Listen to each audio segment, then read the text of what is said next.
ஞானானந்தமயம் தேவம் நிர்மலஸ்படிகாகிருதம் ஆதாரம் சர்வ வித்யானாம் ஹயக்ரீவம் உபாஸ்மகே. நேயர்கள் அனைவருக்கும் அஸ்ட்ரோகே செய்யுங்காரின் பணிவான நமஸ்காரங்கள். பராபவ வருஷம் 14/4/2026 இது தமிழ் வருஷங்களில் பார்த்தாலேயானால் 60 வருஷங்களில் 40வது வருஷமாக வருது. விஸ்வாவசு வருஷம் அப்படின்றதுக்கு அடுத்ததாக பராபவ வருஷம் வருது. இந்த வருஷத்தினுடைய ராஜா அப்படின்னு பார்த்தோம்னா குரு பகவான். மந்திரி செவ்வாய். இந்த வருஷத்தில் மந்திரி செவ்வாயாக இருக்கார். இந்த வருஷத்தில் சேனாதிபதி அர்க்கியாதிபதி அப்படின்னு சொல்லக்கூடியவர் சந்திரன். அதனால் பார்த்தாலேயானால் தானியங்கள் அதிகமாக கிடைக்கக்கூடிய வாய்ப்புகள் நிச்சயமாக உண்டு. இருந்தாலும் நெருப்பு சம்பந்தப்பட்ட பிரச்சனைகள் அதிகமாக வரக்கூடிய வாய்ப்புகள் உண்டு. ராஜா குருவாக இருக்கிறதுனால எந்த ஒரு விஷயத்தையும் நிச்சயமாக வெற்றிகரமாக கையாண்டு மக்களை காப்பாற்றக்கூடிய வாய்ப்புகள் உண்டு. சரி, இந்த வருஷத்தினுடைய கோல்சாரம் எப்படி இருக்குது அப்படின்றத பார்க்கலாம். இந்த வருஷத்தில் பார்த்தோம்னா காலபுருஷ தத்துவத்தின் முதல் ராசியான மேஷ ராசியில் சூரியனும் சுக்கிரனும் இருக்கான். மிதுனத்தில் குரு பகவான், சிம்மத்தில் கேது, கும்பத்தில் பார்த்தோம்னா ராகு இருக்கார்.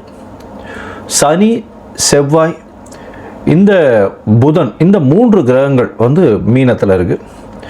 இந்த வருஷம் பிறக்கக்கூடிய நாள் செவ்வாய்க்கிழமை. நட்சத்திரம் பார்த்தாலேயானால் இந்த வருஷம் பிறக்கக்கூடிய நாளான நட்சத்திரம் சதய நட்சத்திரம், ராகுவோட நட்சத்திரம். மிகப்பெரிய மாயை விளையாட்டுகள், சித்து விளையாட்டுகள், இதெல்லாம் மிகப்பெரிய மாற்றங்கள் ஏற்படுத்தக்கூடிய வாய்ப்பு. ஏஐ அப்படின்னு சொல்லக்கூடிய ஆர்டிஃபிஷியல் இன்டெலிஜென்ஸ் மிகப்பெரிய மாற்றங்களை ஏற்படுத்தக்கூடிய அளவிற்கு இருக்கக்கூடிய வாய்ப்பு உண்டு. கம்ப்யூட்டர், சாஃப்ட்வேர், ஹார்ட்வேர் ப்ரோக்ராமிங், மாயை விளையாட்டுகள், ஃபண்டு டிரான்ஸ்போர்ட் ஆகுது. அதை தவிர இந்த ஏரோஸ்பேஸ், ஏரோடைனமிக், அதை தவிர காற்றின் வழியாக பிரச்சனைகள், இது எல்லாமே வரக்கூடிய காலகட்டமாக அமைய போகிறது. இந்த வருஷம் பார்த்தோம்னா ராகு கேத்துக்குள்ளே எல்லா கிரகமும் ஆரம்பிக்கிறது.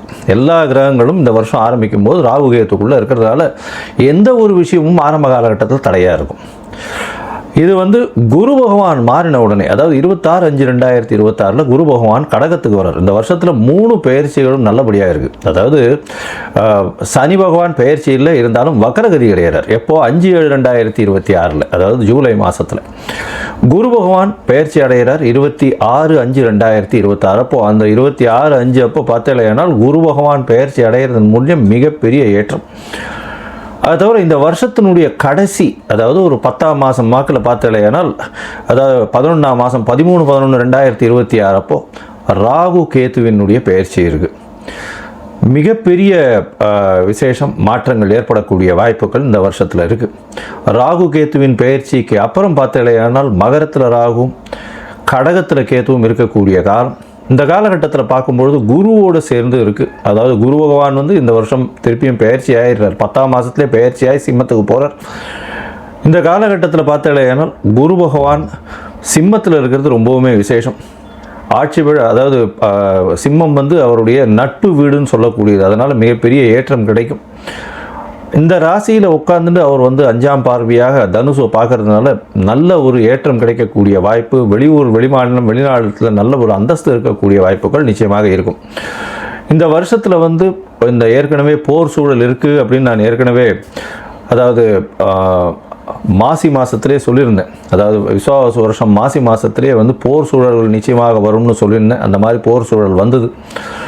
இப்போ பார்த்தோம்னா போர் சூழல்கள் சற்று அமைதிப்படக்கூடிய வாய்ப்புகள் உண்டு. எப்போத்துலேருந்து, அதாவது மே மாதம் 2026 பார்த்தீங்கன்னா போர் நிச்சயமாக கம்மியாகக்கூடிய வாய்ப்புகள் உண்டு. அதற்கு பிறகு 11ஆம் மாதத்துக்கு அப்புறம் போர் நிச்சயமாக தனியக்கூடும், ரொம்பவுமே தனியக்கூடும். இதில் பார்த்தலையானால் இந்த இது அரேபியன், சவுத் வெஸ்ட் ஏஷியன் கண்ட்ரீஸ்ன்னு சொல்லக்கூடிய அரேபியன் கண்ட்ரீஸினுடைய கை ஓங்கக்கூடிய வாய்ப்புகள் நிச்சயமாக இருக்கும். வெஸ்டர்ன் கண்ட்ரீஸ் கொஞ்சம் பிரச்சனைகள் ஆகக்கூடிய வாய்ப்புகள் நிச்சயமாக உண்டு. அரேபியன் கண்ட்ரீஸ் ரொம்ப ஸ்ட்ராங் ஆகக்கூடிய வாய்ப்பு இருக்கக்கூடிய வாய்ப்புகள் நிச்சயமாக உண்டு. இந்த வருஷத்தில் பார்த்தலையானால் உங்களுக்கு தங்கத்தினுடைய விலை 12,000 15,000 அதே ரேட்லேயே இருக்கும். அது தவிர வெள்ளியினுடைய விலை சீராக ஏறி கிட்டத்தட்ட ஒரு 300, 350, 400 ரூபாய் பர் கிராமுக்கு கொண்டு வந்துடும்.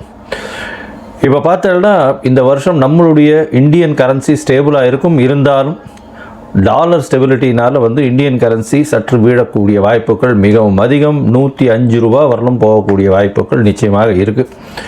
அது தவிர பார்க்கும்பொழுது ஷேர் மார்க்கெட் இண்டிசஸில் நல்ல ஒரு ஏற்றங்கள் இருக்கக்கூடிய வாய்ப்பு. மே மாதத்துக்கு மேலே ஷேர் மார்க்கெட்டில் மிகப்பெரிய மாற்றங்கள் வரும். ஷேர் மார்க்கெட்டில் நிச்சயம் ஏற்றம் இருக்கும். எக்ஸ்போர்ட் இம்போர்ட் பிஸ்னஸ்லாம் வந்து பார்த்தோன்னா ஏப்ரலுக்கு மேலே மே மாதத்துக்கு மேலே நல்லபடியாக இருக்கக்கூடிய வாய்ப்பு. ஏன்னா குரு பகவான் 12ஆம் இடத்து தன்னோட வீட்டையை பார்க்கும்பொழுது நிச்சயமாக ஏற்றம் கிடைக்கும். இந்த காலகட்டத்தில் ராகு கேத்துக்குள்ளே இருக்கிறதுனால எந்த ஒரு விஷயத்திலும் நிச்சயமாக தடைகள் அதிகமாக இருக்கும். அதனால் ரொம்பவும் ஜாகிரதையாக பண்ணுறது ரொம்பவுமே நல்லது. பெண்களுக்கு சிறு சிறு தடங்கல்கள் வரும். அரசாங்கத்தின் மூலியமாக அரசாங்கத்தில் பெண்களுக்கு வந்து அந்த அளவு ஏற்றம் இருக்கக்கூடிய வாய்ப்புகள் இல்லை. ஏன்னா இந்த வருஷம் பிறக்கும் பொழுதே 12ஆம் இடத்துல வந்து சுக்கிரன் போகிறது வந்து அந்த அளவு விசேஷத்தை கொடுக்காது. சூரியனோட சம்பந்தப்பட்ட மேஷத்தில் சுக்கிரன் இருக்கிறது அந்த இடத்துல அந்த அளவுக்கு விசேஷத்தை கொடுக்காது. புதனும் வந்து நீச்சப்பட்டு போகிறதுனால படிக்கக்கூடிய மாணவர்களுக்கெல்லாம் சற்று பின்னடைவு இருக்கும். இது ஏன்னா உங்களுக்கு கரன்சி வந்து நம்மளது ஃபால் ஆச்சுனாலே ஆட்டோமேட்டிக்காக நீங்கள் வெளிநாட்டில் போய் படிக்கணும்னாலே அதிகமாக கொடுக்க வேண்டிய கட்டாயம் வந்துடும். அதனால் கொஞ்சம் ப்ரெஷர் அதிகமாக இருக்கக்கூடிய காலகட்டமாக அமைய போகிறது. இந்த வருஷத்தில் வந்து தானியங்கள் அதிகமாக விளையக்கூடிய வாய்ப்பு, பால் சம்பந்தமான விஷயங்கள் நல்லபடியாக இருக்கக்கூடிய காலகட்டமாக இருக்கும். எந்த ஒரு பிரச்சனையையும் நிச்சயமாக சமாளிக்கக்கூடிய ஒரு பெரிய விஷயம் வந்து நம்மளுடைய கண்ட்ரிக்கு நிச்சயமாகவே இருக்கும். ஏன்னா குரு பகவான் வந்து இந்த வருஷத்தினுடைய ராஜா பொறுப்பில் இருக்கிறதுனால எந்த ஒரு விஷயத்தையும் எல்லாத்தையும் அனுசரித்து போகக்கூடிய நல்ல ஒரு ஏற்றம் இருக்கும். சட்டத்திட்டங்கள் கடுமையாகக்கூடிய வாய்ப்புகள் உண்டு. ஏன்னா மந்திரி வந்து செவ்வாயாக இருக்கிறதுனால. சரி, இந்த வருஷம் மேஷம் முதல் மீனம் வரை எப்படி இருக்குது அப்படின்றத பார்க்கலாம். ஒரு ராசியாக பார்க்கலாம். அதற்கு முன்னாடி என்னுடைய மொபைல் நம்பர் ஸ்காலிங்கில் போயிட்டு இருக்கும். உங்களுக்கு அஸ்ட்ராலஜிக்கல் கன்சல்ட் தேவைப்படுமே ஆனால் நீங்கள் எனக்கு ஃபோன் பண்ணுங்க. உங்களுடைய date time place of birth சொல்லுங்கள். உங்களுடைய பெயர் தாய் தகப்பனார் பெயர் அனுப்புங்க. என்னுடைய கட்டணம் என்னன்னு சொல்கிறேன். இந்த கட்டணத்தை வந்து பே பண்ணிவிட்டு யூடிஆர் நம்பர் ஷேர் பண்ணுங்க. ஏன்னா நான் பார்த்த அதாவது 70 to 80% ஜாதகத்தில் பார்த்தேன்னா சந்தி நிறைய இருக்கும். அதாவது நட்சத்திர சந்தி, நட்சத்திர பாத சந்தி, அது தவிர லக்ன சந்தி இதெல்லாம் இருக்கும். இந்த காலகட்டம் நன்னா இருக்குன்னு நினச்சிட்டு இருப்பா. ஆனால் அவளுக்கு பெரிய அடி உழக்கூடிய வாய்ப்புகள் உண்டு. ஏன்னா அவள் வந்து மிருகசீரிஷம் 2ஆம் பாதம்னு நினச்சிட்டு இருப்பா. மிருகசீரிஷம் 3ஆம் பாதத்தில் இருக்கும். அப்படி பார்த்தோன்னா ரிஷப ராசின்னு நினச்சிட்டு இருப்பா, மிதுன ராசியாக இருக்கும். ரிஷப லக்னம் நினச்சிட்டு இருப்பா, மிதுன லக்னமாக இருந்துருக்கும். இதெல்லாம் கூட பரவாயில்ல. விசாக நட்சத்திரமில் வந்து 2 இது வந்துடும், மாறி வந்துடும். அதாவது 3 பாதங்கள் ஒன்றுத்துலேயும் 4ஆம் பாதம் ஒன்றுத்துலேயும் வந்துடுறதுனால சுக்கிரனோட வீட்லேயும் ஒன்று செவ்வாயினுடைய வீட்லேயும் மாறி வர்றதுனால மிகப்பெரிய பிரச்சனைகளும் வரக்கூடிய வாய்ப்பு உண்டு. ஏன்னா இதுக்கு உண்டான சுவர்கள் அதுக்கு கிடையாது. அதனால் வந்து பிரச்சனைகள் நிச்சயமாக வரும். அதனால் உங்களுடைய ஜாதகத்தில் இருக்கக்கூடிய சந்தி என்ன ஏதுன்றதெல்லாம் பார்த்துட்டு உங்களுக்கு உண்டான ஜாதகத்தை போட்டு உங்களோட வந்து டைம் ஸ்பெண்ட் பண்ணுறேன். அதாவது டைம் இது பண்ணி அப்பாயின்மெண்ட் ஃபிக்ஸ் பண்ணுறோம். உங்களுடைய தசாபுக்தி அந்தரம் சூக்ஷ்மம் எப்படி இருக்குன்றதை பார்த்து, இப்போ இருக்கக்கூடிய கோல்சார நிலை எப்படி இருக்குன்றதை பார்த்து உங்களுக்கு உண்டான பலன்கள் என்னன்றதையும் சொல்கிறேன். சரி, இப்போ மேஷம் முதல் மீனம் வரை இந்த பராபவ வருஷம் 2026-27 என்னென்ன மாற்றங்கள் ஏற்றங்கள் கொடுக்கும் அப்படின்றத பார்ப்போம். விருச்சிக ராசி நேயர்கள், விசாகம் அனுஷம் கேட்டை இந்த 3 நட்சத்திரம் 9 பாதங்களை கொண்ட ராசி. ராசிக்கு அதிபதி செவ்வாய், ராசிக்கு 5ஆம் இடத்துல இருக்கார். நல்ல ஒரு விசேஷம். ஏன்னா ராசியின் அதிபதி 5-9 இருந்தாருன்னா கவலைப்படவே தேவையில்லை. எல்லா விதமான வெற்றிகளும் வரும். மகாலட்சுமி யோகம்னு சொல்லக்கூடியது 1-5-9 சேர்ந்து இருக்கிறது மகாலட்சுமி யோகத்தை குறிக்கிறது. 5ஆம் இடத்துல வந்து உங்களுடைய ராசிநாதன் இருக்கிறது ரொம்பவுமே விசேஷம். இவ்வளோ நாளாக சனி பகவான் அர்த்தாஷ்டம சனி 4ஆம் இடத்துல இருந்தார். அதனால் மிகப்பெரிய அலைச்சல், தொல்லைகள், மனக்குழப்பங்கள், உடல் நலத்தில் பின்னடைவு இதெல்லாம் இருந்தது. இப்போ இந்த வருஷம் பராபவ வருஷம் பெரிய ஏற்றத்தை கொடுக்கக்கூடிய காலகட்டம். சனி பகவான் 5ஆம் இடத்துல இருக்கிற நல்ல ஒரு ஏற்றம். அதாவது 4ஆம் இடத்துல இருந்ததை விட 5ஆம் இடத்தில் நிச்சயமாக நல்லபடியாக இருக்கும். அதனால் 5ஆம் இடம் சனி பகவானுக்கு நல்ல ஒரு இடமா அப்படின்னா அப்படி கிடையாது. 5ஆம் இடம்ன்றதும் வந்து ஓரளவு அதாவது கொஞ்சம் பெட்டராக இருக்கக்கூடிய இடம். 4ஆம் இடத்தை விட 5ஆம் இடம் நல்லபடியாக இருக்கும். இதில் ஒரு பெரிய விசேஷம் என்ன அப்படின்னா, குரு பகவான் மாறினார்னா உங்களுக்கு ஒரு பெரிய ஏற்றம் கொடுப்பார்.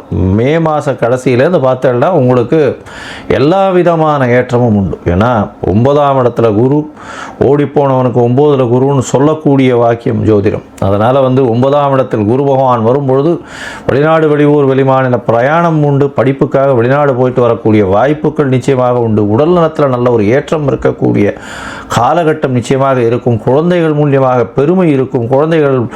குழந்தை பிராப்தி ஏற்படக்கூடிய பாக்கியம் நிச்சயமாக இருக்கும். எடுத்த காரியங்கள் எல்லாவற்றிலும் வெற்றி. இவ்வளவு நாளாக மனக்குழப்பம் இருந்துகிட்டே இருந்திருக்கும். என்னடா இது எப்படி ஆக போகுது? ஏன்னா குரு பகவானும் 8ஆம் இடத்துல மறைஞ்சிருக்கார்.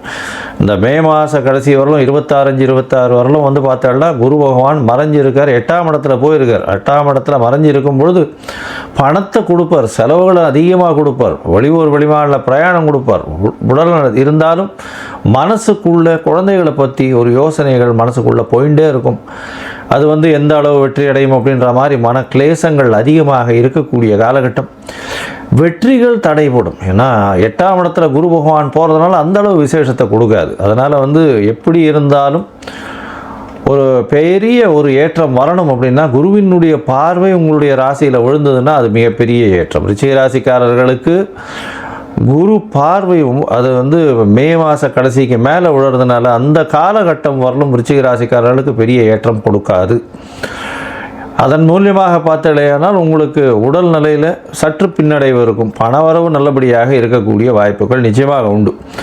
அது தவிர பார்த்தலையானால் புதிய கடன் அமையும். இந்த வருஷம் பார்த்தோன்னா புதிய கடன் வரும். புதுசாக நீங்கள் பார்த்தோன்னா குழந்தைகளுக்குன்னு அதிகமாக செலவு பண்ணக்கூடிய காலகட்டமாக அமையும். இந்த வருஷம் 5ஆம் இடத்துல இருக்கக்கூடிய சனி பகவான் மூலியமாக நல்ல ஒரு ஏற்றம் கிடைக்கக்கூடிய காலகட்டமாக அமைய போகிறது. அதை தவிர பார்த்தோம்னா 11ஆம் மாதம் நவம்பரில் ராகு கேத்து பயிற்சி வேறு வருது. 3ஆம் இடத்தில் ராகு, 9ஆம் இடத்துல கேது பகவான் போகிறார். 3ஆம் இடத்துல ராகு பகவான் வரும்பொழுது பார்த்தோம்னா நல்ல ஒரு ஏற்றம் இருக்கும். முயற்சிகள் அனைத்திலும் வெற்றி கிடைக்கக்கூடிய காலகட்டம். எந்த ஒரு முயற்சியாக இருந்தாலும் வெற்றி. இருந்தாலும் இளைய சகோதர சகோதரிகளோடு சில மன கசப்புகள் வரக்கூடிய வாய்ப்புகள் நிச்சயமாக இருக்கும். ஏன்னா ராகு 3ஆம் இடத்துல இருக்கும்பொழுது உயிர் காரகத்தை கெடுத்து பொருள் காரகத்தை கொடுக்கக்கூடியவர். அதனால் கண்டிப்பாக உங்களுக்கு பண வரவு, எந்த முயற்சி எல்லாவற்றிலும் வெற்றி கிடைக்கும். ஆனால் இளைய சகோதரர்களோடு சிறு சிறு மனக்கசப்பு ஏற்படக்கூடிய வாய்ப்பு உண்டு. தந்தையின் உடல்நிலையில் சற்று பின்னடைவு நிச்சயமாக இருக்கும். 9ஆம் இடத்துல கேத்து இருக்கிறதுனால தந்தையின் சொத்துக்கள் வர்றது கொஞ்சம் சிரமப்படக்கூடிய வாய்ப்புகள் உண்டு. பூர்வீக சொத்துக்கள் வர்றதும் தடைபடக்கூடிய வாய்ப்புகள் இந்த காலகட்டத்தில் உண்டு. தொழிலில் மாறுதல்கள் ஏற்படும். 10ஆம் இடத்துல குரு பகவான் போகிறார் 10ஆம் மாதத்துக்கு மேலே. அதனால் 10 அக்டோபருக்கு மேலே போகிறார். அதனால் தொழில்களில் மாறுதல்கள் ஏற்படும். இருந்தாலும் பார்த்தீங்கன்னா உங்களுடைய ராசிக்கு பண வரவிற்கு பஞ்சம் இருக்கவே இருக்காது. கவலைப்பட தேவையில்லை. மொத்தத்தில் பார்க்கும்பொழுது இந்த விருச்சிக ராசிக்காரர்களுக்கு மிகவும் ஏற்றமான காலம். இவ்வளோ நாளாக பட்ட கஷ்டம் எல்லாமே இந்த வருஷத்தில் இருக்கவே இருக்காது. பராபவ வருஷம் பெரிய ஏற்றத்தோடு இருக்கக்கூடிய வருஷமாக அமையும். மே மாதத்துக்கு மேலே உங்களுக்கு ஒரு பெரிய யோகம் கிடைக்கக்கூடியது. உடல் நலத்தில் நல்ல ஒரு சீரான ஒரு ஏற்றம் இருக்கக்கூடிய வாய்ப்பு, தீர்க்கமான சிந்தனை இருக்கக்கூடிய வாய்ப்பு, குழந்தை பிராப்தி ஏற்படக்கூடிய பாக்கியம். அது தவிர முயற்சிகள் எல்லாமே உங்களுக்கு கை கொடுக்கக்கூடிய காலகட்டமாக அமைய போகிறது. ராகு கேதுவின் பயிற்சியும் பெரிய ஏற்றத்தை கொடுக்கக்கூடிய வாய்ப்பு. ராகு 3ஆம் இடத்துல போய் இருந்து மகர ராகுவாக வேறு போய் இருக்கார். நல்ல ஒரு ஏற்றம் கிடைக்கக்கூடிய காலகட்டமாக இந்த காலகட்டம் அமைய போகிறது. எடுத்த காரியங்கள், எடுத்த முயற்சிகள் எல்லாவற்றிலும் வெற்றி. மறைந்த இடத்திலிருந்து பொருள் வரக்கூடிய வாய்ப்பு. எழுத்து பணியில் இருக்கிறவங்களுக்கு நல்ல ஒரு ஏற்றம். மைனிங் செக்டரில் இருக்கிறவங்களுக்கு திடீர் பண வரவு. மெடிக்கல் செக்டரில் இருக்கிறவங்களுக்கு பெரிய ஏற்றம். அதுவும் மைக்ரோபயாலஜி அந்த மாதிரி செக்மெண்ட்டில் இருக்கிறவங்களுக்கெல்லாம் திடீர் ஏற்றங்கள், மாற்றங்கள் வரக்கூடிய வாய்ப்புகள் நிச்சயமாக உண்டு. இந்த விருச்சிக ராசிக்காரர்களுக்கு ஒன்றே ஒன்று தான், போய் திருச்செந்தூரில் முருகப்பெருமானை தரிசனம் பண்ணிட்டு வாங்கும். அது தவிர துர்கை அம்மனுக்கு செவ்வாய்க்கிழமை வழக்கு போடுவோம். இது ரெண்டும் பண்ணிகிட்டே வாங்கும். இந்த வருஷம் பாருங்கள், உங்களுக்கு பெரிய மாறுதல்களை கொடுக்கும்.